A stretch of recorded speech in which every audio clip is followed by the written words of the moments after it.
Hello everyone, welcome to your health and wellness. It's me Jalal from Al Zaitun Pharmacy, Kalba Fujairah. അപ്പോൾ ഇന്നലെ നമ്മൾ intermittent ഫാസ്റ്റിങ്ങിനെ കുറിച്ച് സംസാരിക്കുകയുണ്ടായി. ഒരുപാട് ആളുകൾ പേഴ്സണലായിട്ട് മെസ്സേജ് അയച്ച് ചോദിച്ചു എങ്ങനെയാണ് ഇത് ചെയ്യേണ്ടത്, എങ്ങനെയൊക്കെയാണ് ഇതിൻ്റെ ഡീറ്റെയിൽസ് എന്നൊക്കെ ചോദിച്ചായിരുന്നു. അപ്പോഴാണ് ഞാൻ ഷമീർ സാറിനോട് പറഞ്ഞത് നമുക്കൊരു ചർച്ച എന്നുള്ള രീതിയിൽ നമുക്ക് ഈ വീഡിയോ ചെയ്യാമെന്ന്. എന്താണ് ഇൻ്റർമിറ്റൻറ്റ് ഫാസ്റ്റിംഗ് എന്ന് ഇന്നലെ നമ്മൾ പറഞ്ഞു. അപ്പോൾ ഇതിൽ 3 ടൈപ്പ് ഫാസ്റ്റിംഗ് ടൈപ്പുകളുണ്ട്. ഫസ്റ്റ് 16 മണിക്കൂർ ഫാസ്റ്റ് ചെയ്ത് 8 മണിക്കൂർ നമ്മൾ ഭക്ഷണം കഴിക്കുന്ന രീതി. ഇത് തന്നെ എല്ലാവർക്കും പറ്റിക്കൊള്ളണമെന്നില്ല. അതുകൊണ്ട് നമുക്ക് ബിഗിനേഴ്സിന് വേണ്ടിയിട്ട് 12 മണിക്കൂർ ഫാസ്റ്റ് ചെയ്ത് 12 മണിക്കൂർ ഭക്ഷണം കഴിക്കുന്ന രീതിയിൽ നമുക്ക് തുടങ്ങാം. പിന്നെ ഒരു മാസം നമ്മളിത് ഇതിൽ തന്നെ സ്റ്റിക്ക് ഓൺ ചെയ്ത് നിന്നിട്ട് ഒരു മാസം കഴിഞ്ഞിട്ട് നമുക്ക് കുറച്ച് കൂട്ടി 16 മണിക്കൂർ ഫാസ്റ്റ് ചെയ്ത് 8 മണിക്കൂർ ഭക്ഷണം കഴിക്കുന്ന രീതി. പിന്നെ ഇതിൽ സെക്കൻഡ് ടൈപ്പ് എന്ന് വരുന്നത് ഈറ്റ് സ്റ്റോപ്പ് ഈറ്റ് എന്ന് പറഞ്ഞാൽ 24 മണിക്കൂർ നമ്മൾ ഭക്ഷണം കഴിക്കുന്നു. അത് ലോ കലോറി ഫുഡ്. അതിനുശേഷം 24 മണിക്കൂർ നമ്മൾ ഫാസ്റ്റ് ചെയ്യുന്നു. ഈ ഫാസ്റ്റിംഗ് ടൈമിൽ എന്ന് പറഞ്ഞാൽ നമ്മൾ ചായയും കുടിക്കാം, കോഫിയും കുടിക്കാം. വെള്ളമാണ് വളരെ ഇമ്പോർട്ടൻറ്റ്. വെള്ളം കുടിച്ചില്ലെങ്കിൽ നമ്മൾ ഡീഹൈഡ്രേറ്റ് ആയി പോകും. പിന്നെ ഉള്ളത് മൂന്നാമത്തെ ടൈപ്പാണ്. മൂന്നാമത്തെ ടൈപ്പ് എന്ന് പറയുന്നത് 5 ദിവസം നമ്മൾ ഭക്ഷണം കഴിക്കുന്നു, 2 ദിവസം നമ്മൾ ഫാസ്റ്റ് ചെയ്യുന്നു. ഇത് 2 ദിവസം ഫാസ്റ്റ് ചെയ്യുന്നതിലും നമുക്ക് ലോ കലോറി ഫുഡുകൾ നമുക്ക് എടുക്കാം.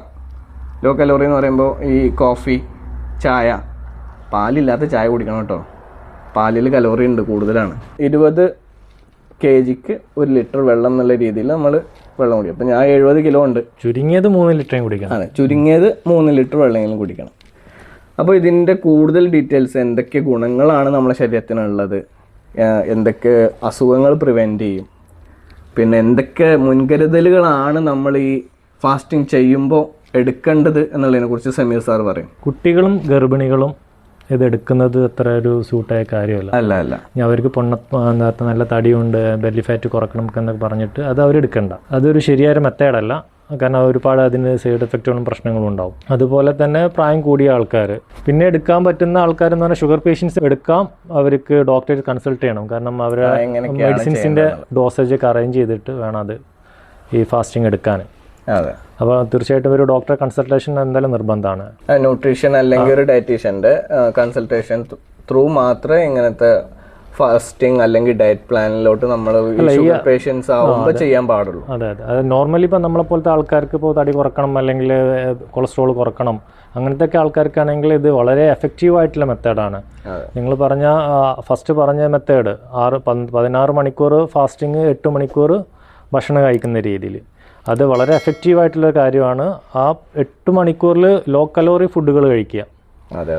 പിന്നെ ഇത് തന്നെ നമ്മൾ പെട്ടെന്നുള്ളൊരു റിസൾട്ട് പ്രതീക്ഷിച്ചുകൊണ്ട് ഇങ്ങനത്തെ ഫാസ്റ്റിംഗ് മെത്തേഡ് ഒരിക്കലും ചെയ്യാൻ പാടില്ല.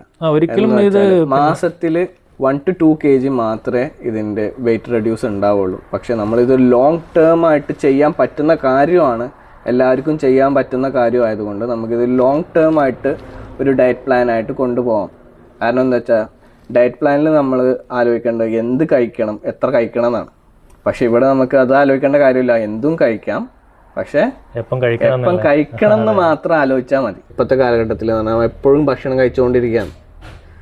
ഇപ്പോൾ രാവിലെ ചായ കുടിക്കണം, 10 മണിക്കൊരു കഞ്ഞി കുടിക്കണം, ഉച്ചക്കൊരു ചോറ്, 4 മണിക്കൊരു ചായ, പിന്നെ ഡിന്നർ കഴിഞ്ഞിട്ട് പിന്നെ ഒന്ന് കുറച്ചിട്ട് കിടക്കുക എന്നുള്ളതാണ് എല്ലാവരുടെയും ഇപ്പോഴത്തെ മെൻറ്റാലിറ്റി. അപ്പോൾ നമ്മുടെ ശരീരത്തിന് റെസ്റ്റ് ഉള്ള പോലെ നമ്മൾ ഈ രാത്രി കുറച്ചൊക്കെ കിടക്കുമ്പോൾ നമ്മുടെ വയറിന് റെസ്റ്റ് കിട്ടുന്നില്ല. അപ്പോൾ നമ്മൾ വയറിന് ഈ ഫാസ്റ്റിങ്ങിലൂടെ നമ്മൾ ഉദ്ദേശിക്കുന്നത് വയറിന് റെസ്റ്റ് കൊടുക്കുക, എന്നിട്ട് നമ്മൾ എൻസൈംസൊക്കെ യൂസ് ചെയ്ത് നമ്മുടെ ഫാറ്റും സ്റ്റോർ ചെയ്ത് കിടക്കുന്ന ഫാറ്റും ഗ്ലൂക്കോസിനെയും മാക്സിമം യൂട്ടിലൈസ് ചെയ്യുക എന്നുള്ളതാണ്. അതാണ് ഈ ഫാസ്റ്റിങ്ങിലൂടെ ഇൻസുലിൻ മെറ്റബോളിസം നമ്മൾ ബൂസ്റ്റ് ചെയ്യുന്നു എന്ന് പറയുന്നത്. നമ്മൾ കഴിഞ്ഞ വീഡിയോയിൽ പറഞ്ഞു ഇൻസുലിൻ മെറ്റബോളിസം ഇതിൽ ബൂസ്റ്റ് ചെയ്യുന്നുണ്ട് എന്ന്. അപ്പോൾ അതാണ് ഇവിടെ നടക്കുന്നത് ശരിക്കും. പിന്നെ നമ്മുടെ ആൻറ്റി ഏജിങ്ങിൻ്റെ കാര്യവും ഓട്ടോഫേജിങ്ങിൻ്റെ കാര്യമൊക്കെ നമ്മൾ കഴിഞ്ഞ വീഡിയോയിൽ സംസാരിച്ചിരുന്നു. പിന്നെ ഇതിൽ നമ്മൾ ശ്രദ്ധിക്കേണ്ട 3 കാര്യങ്ങളുണ്ട്. ഈ ഓട്ടോഫേജിനെ കുറിച്ച് നമുക്ക് വേണമെങ്കിൽ ഒരു വീഡിയോ വേണമെങ്കിൽ ചെയ്യാം അല്ലേ? അതെ, ഓട്ടോഫേജിനെ കുറിച്ച് വേണമെന്നുണ്ടെങ്കിൽ നിങ്ങളുടെ കമൻസിനൊക്കെ അനുസരിച്ച് നമുക്ക് സപ്പോർട്ടാണ് വളരെ മുഖ്യം. ബിഗിലേ അതിനനുസരിച്ചാണ് ബാക്കി കാര്യങ്ങളൊക്കെ മുന്നോട്ട് പോകത്തുള്ളൂ.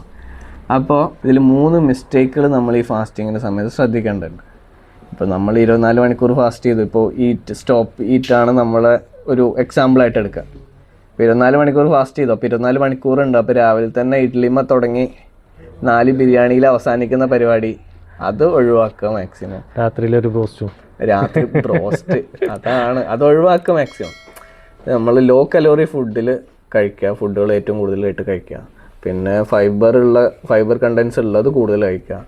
ഷുഗർ മാക്സിമം ഒഴിവാക്കുക, പൂർണ്ണമായിട്ട് ഒഴിവാക്കുക. കാർബോഹൈഡ്രേറ്റ്സ് ഒഴിവാക്കുക കൂടുതൽ.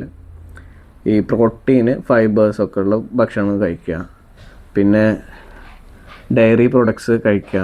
ഇതൊക്കെയാണ് നമുക്കിതിൽ ശ്രദ്ധിക്കേണ്ട കാര്യങ്ങൾ. പിന്നെ ഇതിൻ്റെ കൂടെ തന്നെ ചെറിയൊരു 20 മിനിറ്റ് അല്ലെങ്കിൽ ഒരു അരമണിക്കൂർ വർക്കൗട്ട് പ്ലാൻ ജസ്റ്റ് ഒന്ന് നടന്നാലും മതി. ഇതൊക്കെ ചെയ്ത് കഴിഞ്ഞാൽ പെട്ടെന്ന് വെയിറ്റ് കുറയാൻ വേണ്ടി അത് സഹായിക്കുന്നതാണ്. ഇത്രയൊക്കെയാണ് ഇതിൻ്റെ ഒരു ഔട്ട്ലൈൻ എന്ന് പറയുന്നത്. അതേപോലെ ഇപ്പം നല്ല പൊണ്ണത്തടിയുള്ള ആൾക്കാർക്ക് വെയിറ്റ് കുറക്കാൻ പറ്റിയൊരു മെത്തേഡാണ് നിങ്ങൾ പറഞ്ഞ രണ്ടാമത്തെ മെത്തേഡ്, ഈറ്റ് സ്റ്റോപ്പ് ഈറ്റ് എന്ന കാര്യത്തിൽ. അതെ അതെ, 24 hours ഫാസ്റ്റിംഗ് ചെയ്യുന്നു, പിന്നെ 24 hours ഭക്ഷണം കഴിക്കുന്നു. അത് നല്ലൊരു മെത്തേഡാണ്. അതിൻ്റെ കൂട്ടത്തിൽ കുറച്ച് എക്സസൈസും കൂടെ ചെയ്യുക, കുറച്ച് വെള്ളം കുടിക്കുന്ന കാര്യം നമ്മൾ പറഞ്ഞു. നല്ലൊരു ഉറക്കം കൂടെ ഉണ്ടെങ്കിൽ തീർച്ചയായിട്ടും പെട്ടെന്ന് തന്നെ നല്ല റിസൾട്ട് ഉണ്ടാകുന്ന കാര്യമാണ്. ഏത് ഫാസ്റ്റ് ചെയ്യുകയാണെന്ന് വെച്ചാലും എന്ത് ഡയറ്റിംഗ് പ്ലാൻ ആണെന്നുണ്ടെങ്കിലും ഉറക്കം വളരെ ഇമ്പോർട്ടൻ്റ് ആണ്. ഈ ഫാസ്റ്റിംഗ് ചെയ്യുമ്പോൾ ഏറ്റവും നല്ലത് രാത്രിയിൽ ഫാസ്റ്റിംഗ് ആക്കിയിട്ട് പകല് ഭക്ഷണം കഴിക്കുന്ന രൂപത്തിലാവണം. അത് കഴിക്കുമ്പോൾ ലോ കലോറി ഫുഡുകൾ കഴിക്കുക. അതിൽ തന്നെ നമുക്ക് ഇൻക്ലൂഡ് ചെയ്യേണ്ട കാര്യമാണ് പ്രോട്ടീന്. ഇതൊക്കെ നമ്മൾ കഴിഞ്ഞ വീഡിയോയിൽ പറഞ്ഞിട്ടുണ്ട്. അതിൽ ഉൾപ്പെടുത്താത്ത കാര്യങ്ങൾ മാത്രമേ നമ്മളിവിടെ പറയുന്നുള്ളൂ. അപ്പോൾ നമ്മൾ നമ്മൾ ബെനിഫിറ്റ്സിനെ കുറിച്ച് സംസാരിച്ചുകൊണ്ടിരിക്കുകയായിരുന്നു. അപ്പോൾ ഞാൻ തോക്കിൻ്റെ ഉള്ളിൽ കയറി വെടി വെച്ചാണ്. ഒരുപാട് കാര്യങ്ങൾ അതിൻ്റെ ഇടയ്ക്ക് നമ്മൾ വേറെ എന്തൊക്കെയോ പറഞ്ഞു. അപ്പോൾ അതിൻ്റെ ബെനിഫിറ്റ്സ് എങ്ങനെയാണ് വരുന്നത്, നമ്മുടെ ബോഡിയിൽ എങ്ങനെയൊക്കെയാണ് ഇത് എഫക്റ്റ് ചെയ്യുന്നത്, എന്തൊക്കെ രോഗങ്ങൾക്കാണ് ഇത് ഉപയോഗപ്രദമാവുന്നത്, അതിനെക്കുറിച്ചൊക്കെ ഒന്ന് വിശദമായിട്ട് പറഞ്ഞാൽ. മെയിനായിട്ട് പറഞ്ഞു കഴിഞ്ഞാൽ ഫസ്റ്റ് എന്ന് പറഞ്ഞു കഴിഞ്ഞാൽ നമുക്ക് ബോഡി വെയിറ്റ് കുറക്കാം. നന്നായിട്ട് നമുക്ക് വെരി ഇമ്പോർട്ടൻ്റ് ആയിട്ടുള്ള കാര്യമാണ് അത്. അതേപോലെ ഫാറ്റി ലിവർ കുറക്കാം, നോർമലാക്കി കൊണ്ടുവരാൻ പറ്റും നമുക്ക്. പിന്നെന്ന് പറഞ്ഞു കഴിഞ്ഞാൽ ഷുഗർ പേഷ്യൻസിന് നല്ലതാണ്, BP ഉള്ളവർക്ക് നല്ലതാണ്. അത് കൺട്രോൾ ചെയ്യാൻ വേണ്ടിയിട്ട് ഷുഗർ പേഷ്യൻ്റ് അവരെ ഷുഗർ കൺട്രോൾ ചെയ്യാൻ വേണ്ടിയിട്ട് നമുക്ക് ശരീരത്തിലെ കംപ്ലീറ്റ് ഇൻഫ്ലമേഷൻസ് ചെയ്തുകൊണ്ട് മാറാൻ പറ്റും. ബോഡി ഡീടോക്സ് ആക്കാൻ വേണ്ടിയിട്ട് ഇത് ഒരുപാട് ഹെൽപ്പ് ചെയ്യുന്നുള്ള ഒരുപാട് സ്റ്റഡീസ്, 50ഓളം സ്റ്റഡീസ് ഈ വിഷയത്തെ കുറിച്ച് നടത്തിക്കൊണ്ടിരിക്കുന്നത്. നോബൽ സമ്മാനം വരെ കിട്ടിയിട്ടുണ്ട്. അതെ അതെ, അമേരിക്കക്കാർ വെറുതെ ഇരിക്കല്ലേ, ഇതിൽ തന്നെ ചൊറിഞ്ഞുകൊണ്ടിരിക്കുകയാണെന്നാണ് പറയുന്നത്. ഇമ്മ്യൂണിറ്റി കൂടാൻ ഇത് സഹായിക്കുന്നുണ്ട്. നമ്മുടെ ഇപ്പോൾ നോമ്പാണ് നടന്നുകൊണ്ടിരിക്കുന്നത്. എല്ലാവർക്കും നോമ്പിൻ്റെ വളരെ ഇമ്പോർട്ടൻ്റ് ആയിട്ടുള്ള ഒരു ബെനിഫിറ്റായിട്ട് റിലീജിയസ് ആയിട്ടുള്ളതല്ല, അതിനെ മാറ്റി നിർത്തിയിട്ട് പറയുകയാണെന്നുണ്ടെങ്കിൽ സ്റ്റഡീസൊക്കെ പറയുന്ന ഒരു കാര്യമാണ്. എല്ലാവരും കേട്ടിട്ടുണ്ടാവും, ഇമ്മ്യൂണിറ്റി കൂടാൻ സഹായിക്കുമെന്ന് പറയുന്നത്. അപ്പോൾ ആ ഒരു ഉപയോഗം ഈ ഫാസ്റ്റ് ചെയ്താലും കിട്ടും. നോമ്പ് എടുക്കുന്ന പോലെ തന്നെയാണ് മാക്സിമം ഇതും ചെയ്യുന്നത്. ക്യാൻസർ പ്രിവെൻറ്റ് ചെയ്യാൻ വേണ്ടിയിട്ട് വളരെ ഹെൽപ്പ് ചെയ്യുന്നത്. ഒരുപാട് സ്റ്റഡീസ് പറയുന്നുണ്ട്, ഇങ്ങനെ പറയുന്നുണ്ട്, ക്യാൻസർ പ്രിവെന്റ് ചെയ്യാൻ വേണ്ടി ഇത് ഒരുപാട് ഹെൽപ്പ് ചെയ്യുന്നുണ്ട്. സ്ട്രെസ് കുറയ്ക്കാൻ വേണ്ടിയിട്ട് നന്നായിട്ട് ഭക്ഷണം കൂടുതൽ കഴിക്കുമ്പോഴാണ് നമുക്ക് കൂടുതൽ ചിന്തകളും കാര്യങ്ങളൊക്കെ വരുന്നത്. കാരണം വയറെന്ന് പറഞ്ഞിട്ട് എമ്പക്കം വിട്ടിട്ട് ചിന്തിക്കുകയാണ്, പിന്നെ എങ്ങനെ ഉറക്കാൻ വരിക. അതെ അതെ. അപ്പോൾ ബാക്കി കാര്യങ്ങൾ നമുക്ക് അടുത്ത വീഡിയോയിൽ പറയാം. ഇങ്ങനെ ഒരുപാട് കാര്യങ്ങളുണ്ട്, ഇതിൽ തന്നെ ഒരുപാട് വിഷയങ്ങൾ ഇതിനകത്തുണ്ട്. ഇങ്ങനെ തന്നെ ഇതന്നെ നിങ്ങൾ മുഴുവൻ കാണണം നമുക്കറിയാം, എന്നാലും കാണാൻ ശ്രമിക്കുക. നിങ്ങളുടെ വ്യൂസും നിങ്ങളുടെ കമൻസും പേഴ്സണലായിട്ട് അപ്രീസിയേഷനും ഒക്കെയാണ് നമ്മുടെ മുന്നോട്ട് കൊണ്ടുപോകുന്നത്. ഇനിയുള്ള ഒരുപാട് ഉപകാരപ്പെടുന്ന വീഡിയോസ് ഈ ചാനലിൽ നമുക്ക് അപ്ലോഡ് ചെയ്യാനുണ്ട്. ഒരുപാട് കാര്യങ്ങളെക്കുറിച്ച് ഞങ്ങൾ ചർച്ച ചെയ്തുകൊണ്ടുണ്ട്. എല്ലാം ഈ ചാനലിൽ നമ്മൾ അപ്ലോഡ് ചെയ്യുന്നതാണ്. ഒരുപാട് കാര്യങ്ങളെക്കുറിച്ച് ഇനിയും നമുക്ക് ചർച്ചകളുണ്ടാവും. അല്ലെങ്കിൽ ഷമീർക്ക് വന്നിട്ട് നിങ്ങളോട് സംസാരിക്കും, അല്ലെങ്കിൽ ഞാൻ വന്ന് സംസാരിക്കും. പിന്നെ അനസ്ഖാൻ എല്ലാവരും നിങ്ങൾ പരിചയപ്പെട്ടിട്ടുണ്ടാവും. ഞാൻ മാത്രമാണ് ഇവിടെ ഒരു പുതുമുഖമായിട്ടുള്ളത്. ഇൻഷാ അല്ലാഹ് നമുക്ക് ഇനിയും കാണാം. Thank you so much.